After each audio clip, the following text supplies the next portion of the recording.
се, не това кошмар е. За първи път чувствам себе силна без теб. И крещи света, че не си за мене. Зная някой ден ще дойде моето време. Всичко мое ще бъде твое, защото вече зная аз това любов е. Цвете, цвете мое, ти кажи ми това какво е. Очите си затварям, а в тъмното лицето твое. Цвете, цвете мое, ти кажи ми това какво е. Нощем се събуждам, не спя, не ям, не дишам, това любов е.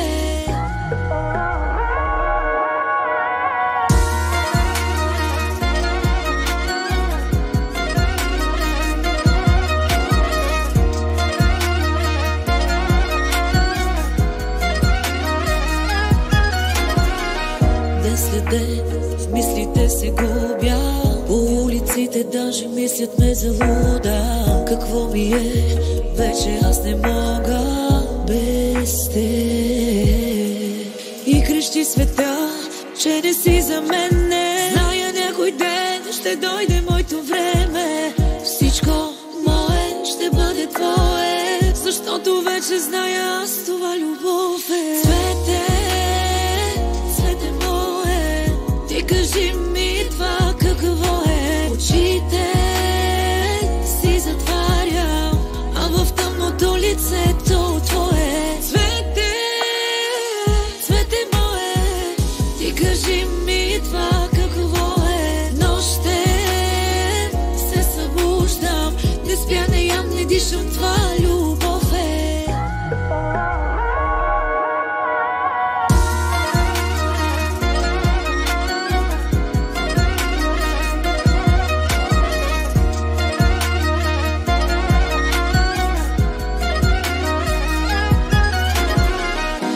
Като на филм, бързо времето минава. За тебе може да е ужас, но за мен е драма. Боже мой, пак сама съм. Ти кажи дали ще бъдем двама.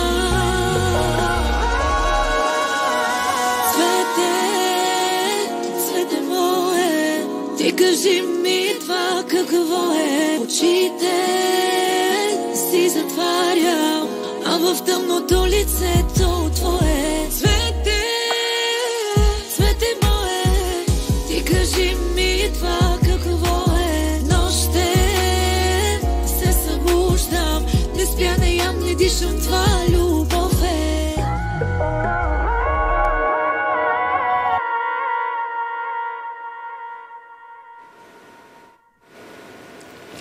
За да бъде интересен и оригинален и все пак да се включи по някакъв начин, поне в началото на предаването, леко провокативно ще стартирам. А именно, цялата история, житейска, до някъде и спортна, на главния герой в този клип, Григор Саруханян, не е цвете за мирисане. Сега, защо обаче един доста успял и най-важното връщащ се на ринга скоро през септември за поредния си сблъсък на професионалния бокс е в центъра на този клип? Да обясня, ако някой не е познал, това да беше Григор Саруханян и неговото семейство. Вече е ред на... Давам думата на Наташа Монева, на българската Ким Кардашиан, което щях да кажа в анонса, но пропуснах и за което ще ни обясниш дали те ласкае това сравнение, защото в интерес на истината аз също намирам доста сходни, как да кажа, доста сходно излъчване, женско присъствие с нея. Здравейте на първо място. Много ви благодаря за поканата да гостувам във вашето предаване. Дали ме ласкае това, че ме сравняват с нея? Честно казано, не. Защото аз, както ти споменах и в съблекалните, съм се едно овне, което не иска да прилича на никой. И смятам, че не може да имам някакви сходства с нея, но не ме ласкае това нещо. Не, тя е много хубава жена. Знам, и разбирам, много красива жена. Аз не виждам причина да не се ласкаеш. Разбирам, но но трябва Наташа Монева да си е Наташа Монева, без да има някакви сравнения с някой друг. Въпреки, че няма световна... начин, винаги ни сравняват с някой. Да. Нали? По някакъв начин напомняш на нещо. Възможно е, да, с разликата на това, че ти все пак си малко по-баладична така изпълнителка, докато тя не е точно. Чувала съм го, даже и в статии са го споменавали, но... Българската Ким Кардашиан, кой както иска така да ме нарича. Добре, ти си още по-екзотична. Нерде Цвете мое, нерде Григор Саруханян. Как ми изненада сега ще ви разкажа. Това е една песен, която се роди не специално, не беше писана специално за тях, но когато чух текста и самата песен, просто си представих наистина тяхната история, защото тяхната история, както знаете и вие, и всички зрители, които са запознати с техния живот, е една много силна история, която разказва за наистина истинската любов. Любовта, която е претърпяла много промени, много премеждия, много... Да. Така че така решихме те да участват в клипа, за да така подчертаят цялата песен и си мисля, че се получи едно много добро видео с тяхно присъствие още повече, за което им благодаря. Те на първо място са ни много големи приятели, много целувки им изпращам и им благодаря, че така бяха до нас в този момент, когато записвахме Цвете моя. Много впечатляващо. Само да допълня още малко, докато имам думата. Тъй като вкъщи за спорт много не става въпрос, тя няма откъде Майя да получава информация за неща, свързани с спорта. И за нея, и за непредубедените зрители да обясня, че Григор Саруханян, освен добър боксер, е човек, който мина и през затвора. И там запази любовта си, запази семейството си, има и детенце, върна се на професионалния ринг с амбициите да заличи онова, което му е пречило и го е спирало и да продължи напред. Така че наистина той направо си е за филм. Като цяло, гледайки клипа, може така да си дадете една ясна сметка като цяло за техния живот. То се разказва в клипа от началото до края общо взето. За щастие с дойде идеята точно от тях да ги помолиш да бъдат част от клипа? Защото те са си точно за тази песен. В смисъл такъв една голяма, истинска, чиста любов, която, пак ви казвам... наистина преминава през много премеждия, но и те си бяха точно. То едното си върви с другото. То така се съчетаха нещата, че си бяха те. И аз даже ми я подарих за тяхната годишнина. По-миналата година, когато записахме Цвете мое, и ми я подарих за годишнината, да си знае, че това е лично тяхна песен. Страхотно. Все пак те представихме като инфлуенсър. Всъщност, колко последователи имаш и по какъв начин ги печелиш? С гласа си, с това, което правиш като изпълнител, или по някакъв друг начин си имат интересна и атрактивна? Аз не знам защо не обичам и тази дума инфлуенсър, но по един или друг начин вървя в този коловоз. То няма как. Занимавайки се с музика и с тия видеа, които качвам, хората си ме сравняват с инфлуенсър, каквото и да значи. Знам какво е значението на тази дума и се надявам благоприятно. Не се появи българско такова, как да кажа, определение, еквивалент и си го използвам. Надявам се благоприятно да влияе на хората, които ме следват. Имам наистина доста последователи. Не знам, ако ме питаш честно, не знам как съм ги натрупала. В Инстаграм ме гледат доста, в Фейсбук страниците ми, в ТикТок наскоро. Те си ме гледат, защото съм... Не знам дали заради музиката. Има, доста от тях си ме гледат заради песните ми, но има и доста от тях, които така много ми се възхищават, чисто като един обикновен човек. Защото, ако сте забелязали, аз в моите социални мрежи не качвам снимки и видеа, направена много гримирана, винаги с прическата, с хубавите дрехи и така нататък.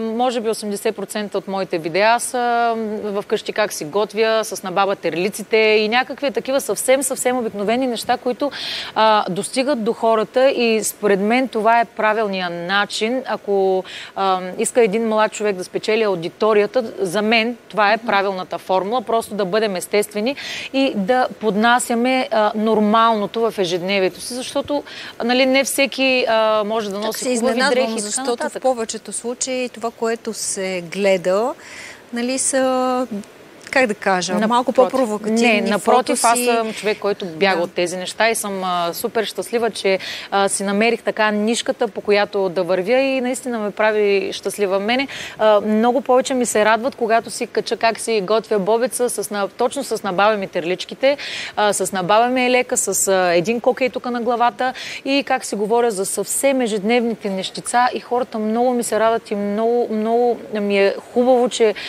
успявам да предам тази емоция на нормалното ежедневие, на нормалния човек, на нормалния българин, на хората, които ме гледат и се надявам младото поколение, което ме гледа, да взема някакъв пример, а не все да търсим хубавите дрехи, скъпите коли и така нататък. И екзотичните дестинации. Естествено. Тежка е тая битка, обаче трудно много се печели. Тежка. Аз дори много се изненадвам, че има и такава ниша като твоята. Аз ако мога на 1% от хората, които ме гледат, да го предам, за мен ще е много голямо постижение. Ще съм оставила нещо след себе си, защото все пак инфлуенсърството, както го наричат, за мен е начин да предадеш и да научиш зрителя на нещо. В смисъл да те следват, да правят правилни неща или неправилни. Трябва да измислим български синоним.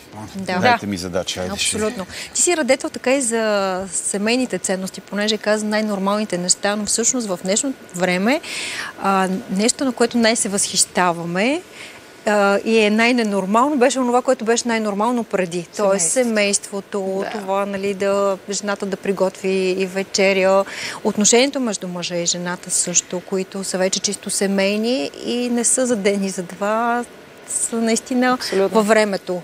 Просто вие сте един такъв пример с твоето семейство, за това го казвам.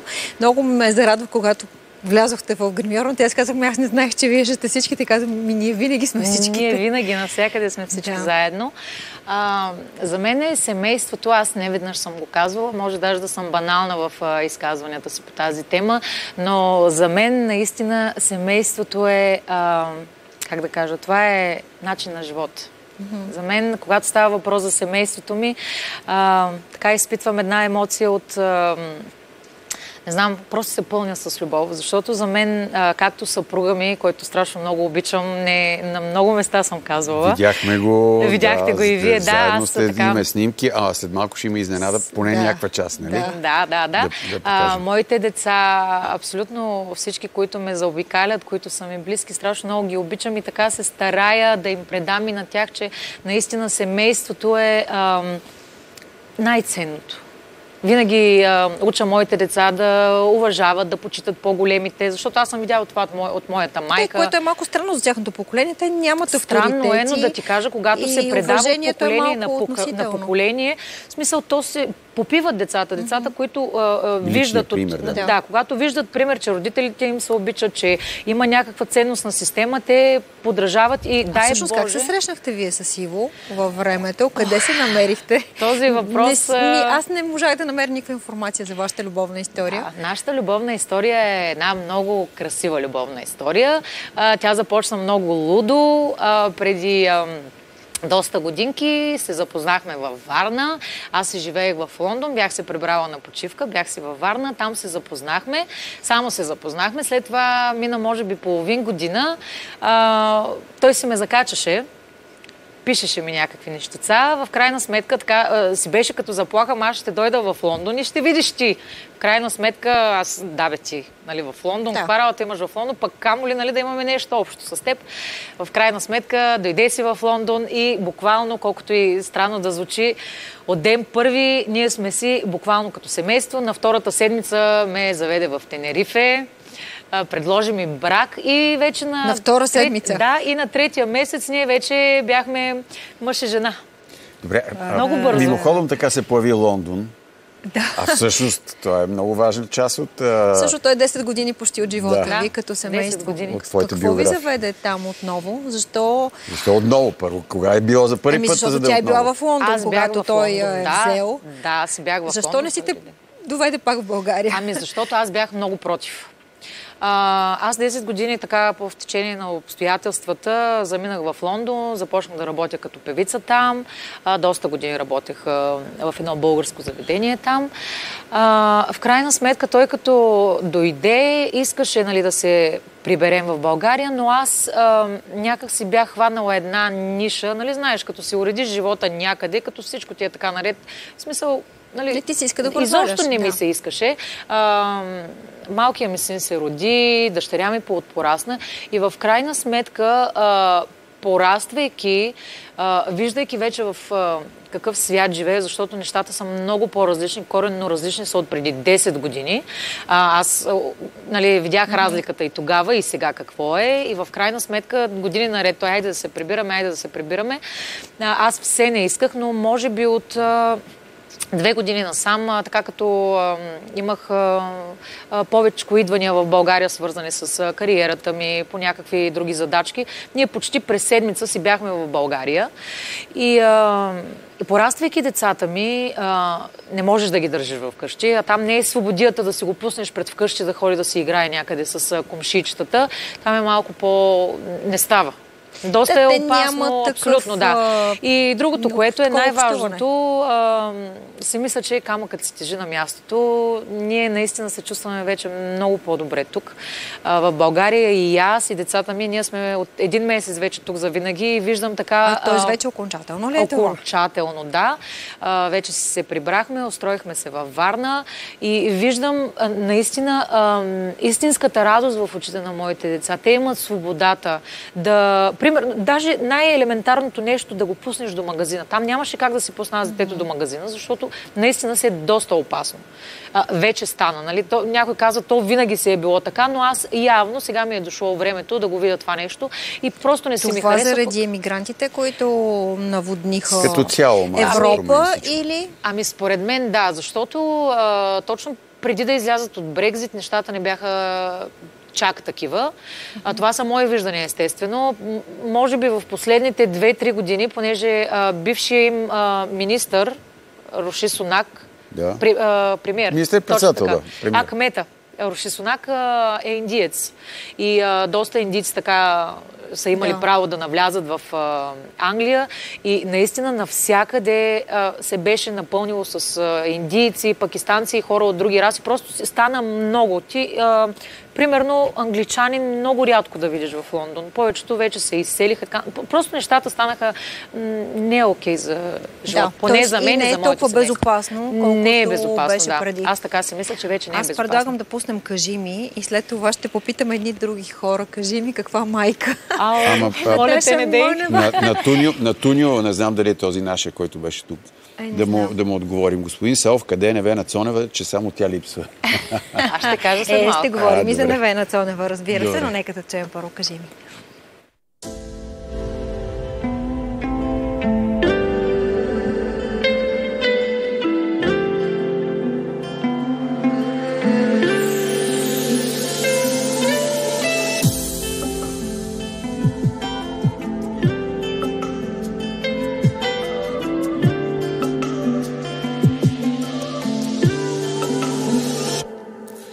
Кажи ми как без теб да дишам, любовта по тебе да отричам, душата си по мъката увличам, все едно те няма и боли. Важи ли смисъла за нас, те питам, или в лъжа облече моите мечти? На самота ли живота ни обрича, дано е сън, ела ме събуди.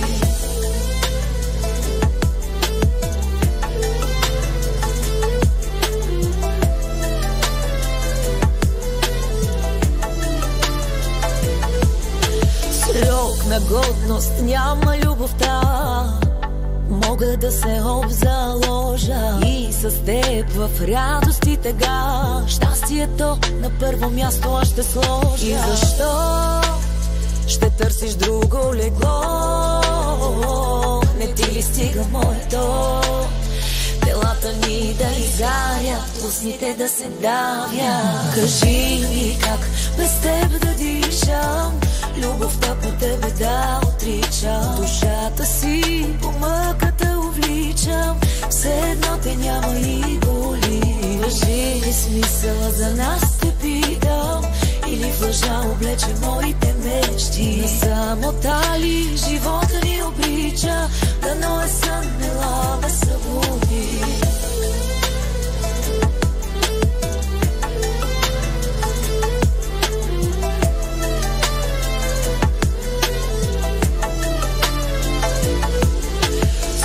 си казвам аз при мисълта, че ще те загубя и защото ти си смисъла и вечността. Ти за мен си най-доброто. И защо ще търсиш друго легло? Не ти стига моето. Телата ми да изгарят, устните да се давят.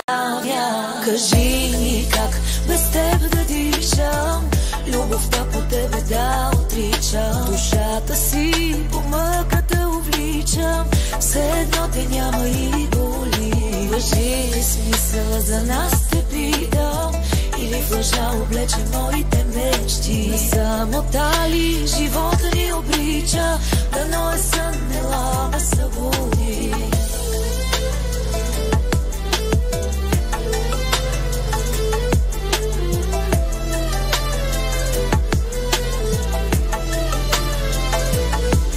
И защо ще търсиш друго легло? Не ти ли стига моето? Телата ни да изгарят, устните да се давят. Много ми е интересно дали децата харесват тази музика, слушат ли, пеят ли, защото те вече са на сцената. Имат ли наследено от мама артистично такова присъствие и интерес? И глас, и талант. Има, да, и двамата много добре пеят и танцуват на всичкото отгоре. На терена ли? На терена ли танцуваш ти? Але. Нека да кажем, че това е Ивайло. Много добре. Ама футбол, я кажи. Футбол добре ли играеш? Много добре. И много харесвам или игри. Ясно. Тук въобще не изненада. Я не кажи ти на кой си кръстен, Ивайло. Да, като баща. На тати. Браво. А Димана на кой е кръстена? Димана е кръстена на баба си. Тази баба, която помага за отглеждането ли? Не, друга баба. Друга баба. Да. А тя пее ли?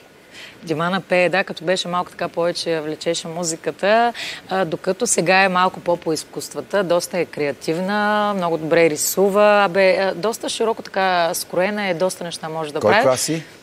Сега ще ставам 10. Обикновено в Варна, гимназия? Не, тя си учи в Лондон. Сега как ще разберем? Уж ти харесва България и Варна, пък ще учим в Лондон. Там образователната система е наистина по-добре от България, но животът в България е 10 пъти по-добре. Я направи сравнение. Кое в образованието там ти хареса повече и кое в живота тук? Там е по-строго и това ми харесва, защото отиваш да учиш, а не да правиш глупости. И тук е по-свободно, хората са по-отворени като отношения. Като отношения, да. И е много приятно да си покрай такива хора. Тоест тя сега се връща и там ще си учи. Продължава онлайн да си... Да. Ами Ивайло, какво ще прави?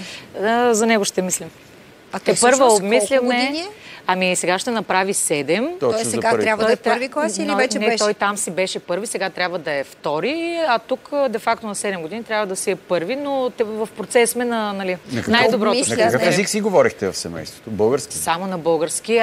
Те и двамата говорят перфектен английски, но вкъщи беше забранено да се говори на английски. Така, за мен е много важно и много ценно децата ми да говорят български език.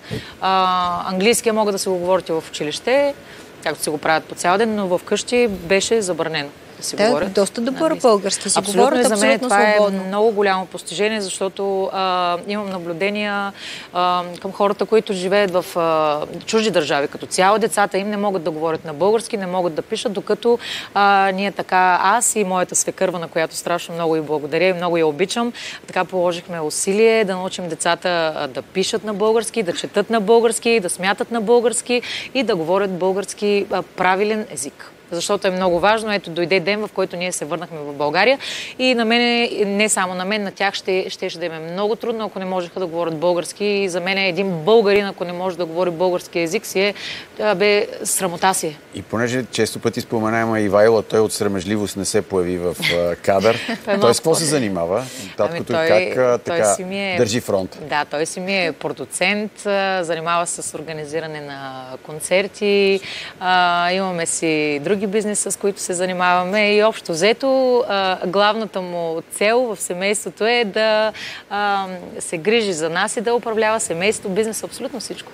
Той си не е глава на семейството. Добре, значи това е главата на семейството, кое е шията на семейството, кой командва вкъщи, само че децата ще кажат. Добре, аз мутвам. Кой е лошото ченге, защото кой е по-строги? Ние вкъщи сме доброто и лошото ченге. Аз съм доброто, разбира се, може да се сетите. Кой е лошото ченге вкъщи при вас? По-строгия е мама, със сигурност. Значи лошото ченге. Да. И за мен е по-строгата. Така ли по-строгата? Да. Какво ви кара да правите? Да си подреждате стаята, кара ли ви? Да. За мен е не толкова много. Тя мене всичко ми позволява, защото аз съм най-малки в къщата. Затова... Значи не чак толкова лошо. Да. Лошо, ама не чак толкова лошо. Значи малко по-такова. А зъбите миете ли си? Защото нашите деца до ден днешен, за 17 години, трябва да ги напомняш. Ще трябва да си мият зъбите. Всяка сутрин. Имаме от време на време такива моменти, в които послъгваме и има пак върни се обратно до банята. Да. Нормалните Четката неща е всяко суха. едно семейство. Абсолютно, да. Отиваме до банята, така с двете пръстченца, нали, очичките, но и няколко пъти се връщаме, така че хигиенните навици ги усвояваме. За футболист и музикант не знам, но за актьор в Витис надпис ще го уредим. Мисля, че ще го приемат директно. Тя Димана иска да стане актриса, това е мечта. Виж как ги усещам. Да, тя иска да стане актриса и така ще я насочим в тази Това ли ти е насока. мечтата на тебе? Да, със сигурност. Добре, супер. Всъщност пожелаваме един футболист, който в свободното си време да е музикант и една актриса вкъщи.